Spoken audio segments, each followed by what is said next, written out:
बोले आचार्य गुरु विद्यासागर जी महाराज की, समय सागर निरापक महाराज की।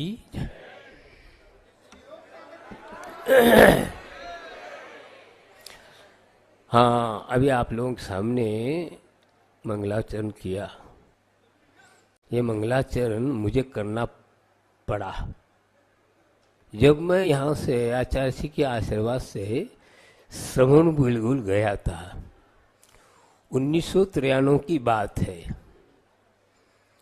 वहां पर जब भी प्रवचन करता तो केवल आचार्य मार का नाम लेता। तो वहां के जितने भी साधु आए थे उनका कहना था कि आप परंपरागत जो आचार्यों का नाम लेना चाहिए। अब मैं क्या करूं, हमारे लिए आदत में नहीं है। तो एक महीने वसंत तिलक का छंद में इन आचार्यों के नाम के साथ कहा। तो मैं इसलिए बोल रहा हूं, ये महान हम लोगों का सौभाग्य है मेरा कि महान इस आचार श्रृंखला में मुझे जिन दीक्षा मिली, बहुत बड़ी पुण्य की बात है। तो आचार्य महाराज के इतना बड़ा आशीर्वाद वरदस्त रहा तो कि मैं उनके अंतिम जीवन में के क्षणों में मुझे उनके चरणों में आने का सौभाग्य मिला। और वैसे तो रहा, लेकिन इन 15 दिन के अंदर जो उनकी जो परिस्थिति थी, जो उन अनुभव कर रहे थे, उनके चरणों में आकर मैं उनकी चरणों में आकर उनके भावों को समझूं और उनके अंतिम संदेश समझूं, इस वास्ते मैं आया और मुझे फल मिला भी। तो मैं ये कहना चाहता हूँ, मुझे ज़्यादा बोलना नहीं, समय ज़्यादा हुआ है, 4:35 हुए हैं और आचार्य महाराज बोलना है। तो मैं अभी पिछले हफ्ते बोल चुका हूँ मैं, और जो कुछ बिंदु रह गए उन बिंदुओं को आप लोगों को अवगत कराना चाहता हूँ। और ये बिंदु जो हैं वे मेरे नहीं हैं। इन 15 दिन के अंदर मैं आचार्य महाराज के साथ रहा, आचार्य महाराज ने मुझे क्या कहा, ये बात आप लोगों को अवगत कराना चाहता हूँ, जिससे आप लोगों में जो संदेह है, संशय है, आचार्य महाराज ने संलेखना नहीं लिए, आदि आदि जो बातें हैं, और भी कई बातें आप लोग कर रहे हैं, लेकिन इन बातों से आप लोगों को संदेह का अंत होना चाहिए। क्योंकि मैं इसी वास्ते गया और मेरा अभी पर आया, और इसलिए वो तत्काल मैंने जा करके लिखा भी, भूल न जाऊं इसलिए। तो वही बातों को मैं आपके सामने गुरु महाराज ने जिन शब्दों में कहा उन शब्दों को आपके सामने कह रहा हूं। यह इसमें कोई संदेह होना नहीं चाहिए। देखिए, आचार्य महाराज ने वैसे घोषणा 2014 में कर चुके, और संस्कार वाली बात नहीं है। आचार्य महाराज इन सब चीजों से बहुत दूर रहते हैं। कथान को तो नहीं चलते, महाकवि थे, कवियों को भी कवि बनने वाले से नहीं विदा देने वाले हैं। तो उन्होंने उनके सिद्धांत के अनुसार, उनके विचारों अनुसार वो कर चुके। अपनी की बात अलग, उन्होंने कहा अपने पास रहने वाले दोनों किताबें प्रायश्चित ग्रंथ उनके हाथ में दिए। मैं भी था उस वक्त और मुझसे भी चर्चाएं हुई। ऐसा नहीं कि मुझे मालूम नहीं, विदिशा की बात जो भी है वो उस वक्त बात किया था, तो वो उस वक्त हो चुका उनका। बाहर में सामान्य रूप से बने रहे, बात अलग कर रहे थे, लेकिन इनने स्वीकार नहीं की, ये बात अलग है। इसलिए उनने फिर ठीक कहा, कोई भी आपको इस ढंग से 4-5 साल के अंदर आपको पूर्ण रूप से आचार्य योग्य और क्या शिक्षा मिले, इस प्रकार करके उनने विदा कर दी 4-5 महाराजों को देख करके। और 4-5 साल के अंदर जो उनने पूरा परिपक्व, आप लोग समझते महाराज बोलते नहीं, ये क्या करेंगे, हम उनको ही कहा जाता है। लेकिन हम लोग क्या है, इससे मतलब नहीं। आप लोग, कई लोग कहते थे आप बाहर क्यों नहीं जाते, अब कहने लगे बाहर क्यों गए? ये क्या है? तुम्हारे कहने से मैंने दीक्षा ली क्या? तुम हमारे लिए आदेश दे रहे हो? क्या समझना चाहते क्या आप? यह है हाँ श्रावकों के, ये आप लोग इस प्रकार बोलना चाहिए। फिर हमने ठीक है, नाना जीवा, अनेक प्रकार के जीव हैं, होता है। हाँ ये भी एक परीक्षा है। और बार बार मैं बोलता हूं, ज्यादा परीक्षा ही साधुओं के लिए परिचय है, परिचय ही परिचय हो गया आज। तो मैं ये बात कहना चाहता हूँ, आचार्य हमारा इतने निष्फल है, 10 साल पहले इनको दे चुके, और संस्कार की बात नहीं करो।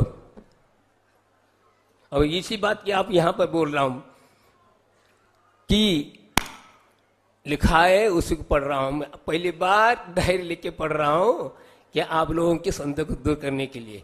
और ऐसे नहीं, सामान्य भाषा में लिखा, जो भाषा उन्होंने बोली वो भाषा हमने लिखी है। हम लोग इतने पढ़े लिखे आदमी नहीं है कि आप शास्त्रीय और भाषा की बात नहीं करता हूं। जो मन में है, जो मैं माय की भाषा और सामान्य भाषा नहीं अपनी को आती, एक बार आती है, वो आती है, वो आती हृदय से आती, शब्दों से नहीं आती। तो ये बोल रहा हूं कि 8 फरवरी को मैं आया, 3 तारीख को, 5 दिन के बाद फरवरी को चतुर्दशी का बड़ा प्रतिक्रमण आचार्य श्री जी के साथ हम सभी मुनिराजों ने किया। अब 9 फरवरी को देख दोपहर 2 बजे के करीब आचार्य श्री जी दीर्घ शंका के लिए गए। मैंने कमंडल का उनका कमंडल लेकर रखा था।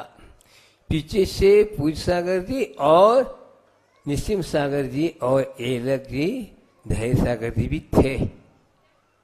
आचार्य श्री दीर्घ शंका से वापस आए, तब निसिम सागर ने शुद्धि कराई, पूज्य सागर जी और धैर्य सागर जी ने आचार्य श्री के मुंह हाथ पर पहुंचा, सफाई की।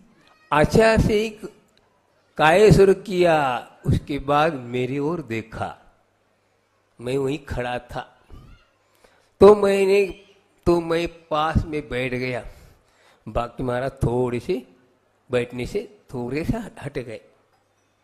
तब आचार्य से बोले, आप सुनिए, बोले देखो कल हमने आप आचार्य श्री पद का त्याग करने का संकल्प लिया है। देखो क्या कहा, मैं संकल्प ले लिया, आचार्य पद का त्याग करने का संकल्प कर लिया और बाद बड़ा प्रतिक्रमण किया।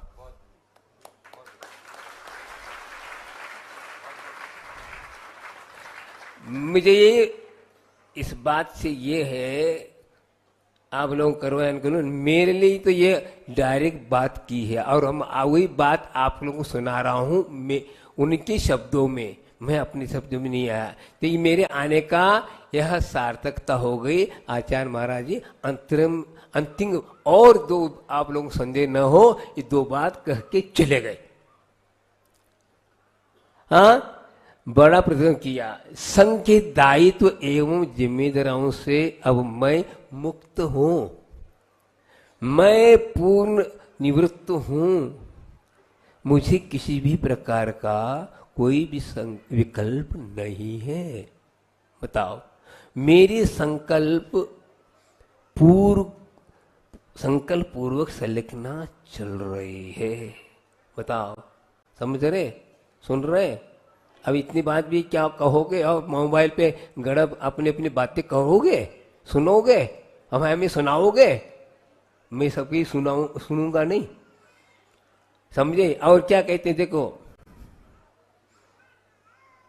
मेरी संकल्प पूर्वक संलेखना चल रही है। आप लोग मेरी समाधि के बाद की बातें उचित समय पर, अब देखो, सभी के सामने अच्छे से रख देना और उचित समय पर निरापक एवं निर्यापक और एवं संपूर्ण संग मिलकर ज्येष्ठ ज्येष्ठ मुनिराज समय सागर जी को आप पद पर प्रतिष्ठित कर देना।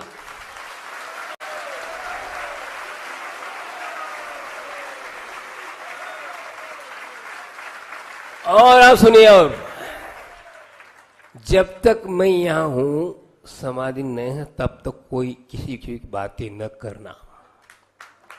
क्या कहा? जब तक मैं समाधि ही नहीं होती है तब तक आप लोग किसी से बातें नहीं बताएंगे। आप लोग कायसु कर ले वहीं पास थे। तब हम सभी ने कायसुर किया। उसके बाद हमने ये बातें नोट करके रख लिया। आज आपके सामने रख दिया, क्योंकि पिछले हफ्ते में बातें बहुत कर चुका हूं, लेकिन ये बिंदु कहना जरूरी था। अब मुझे याद आ गया, इसलिए मैं आप लोगों के सामने रख रहा हूं। तो आचार्य महाराज इतने सालों से कई बार कह चुके, जो ज्ञान सागर जी की समाधि उन्हें कराई और उसकी अनुभूति की, और उन्होंने जो अपार पुण्य राशि को प्राप्त किया था, वो क्या ऐसे ही गायब हो गया क्या?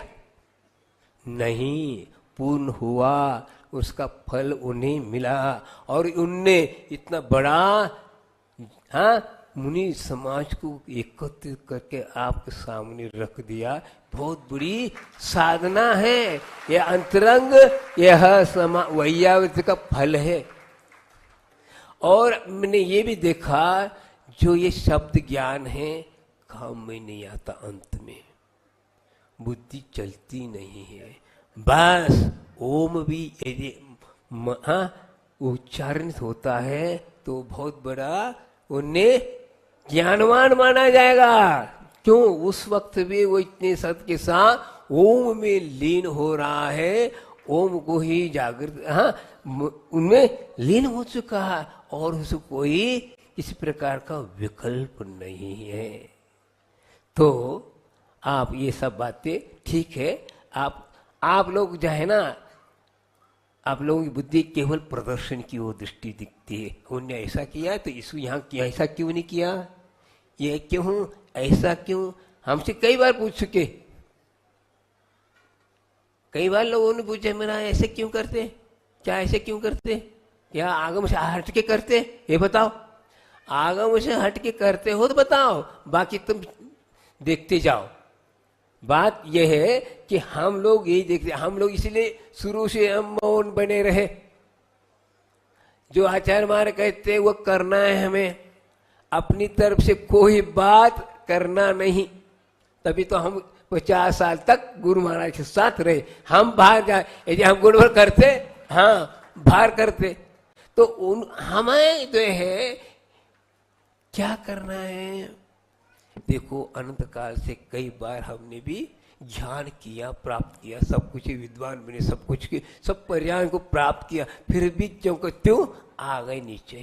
तो क्या मतलब है? इसका मतलब हम आगमुक्त ज्ञान का परिपालन नहीं किया, इसके फलस्वरूप ऐसी स्थिति हो गई। हमने इस बार इस भाव में हमें बोलना कुछ ना नहीं, बुलवाते हैं तो बोलना है, हम अपने से बोलना नहीं। हमें एक बहुत अच्छा एक श्लोक मिला, उस श्लोक बहुत हमारे लिए आनंददायी और सहन शक्ति हमें प्राप्त होती है। क्या है? गुरुरज्ञा महापूजा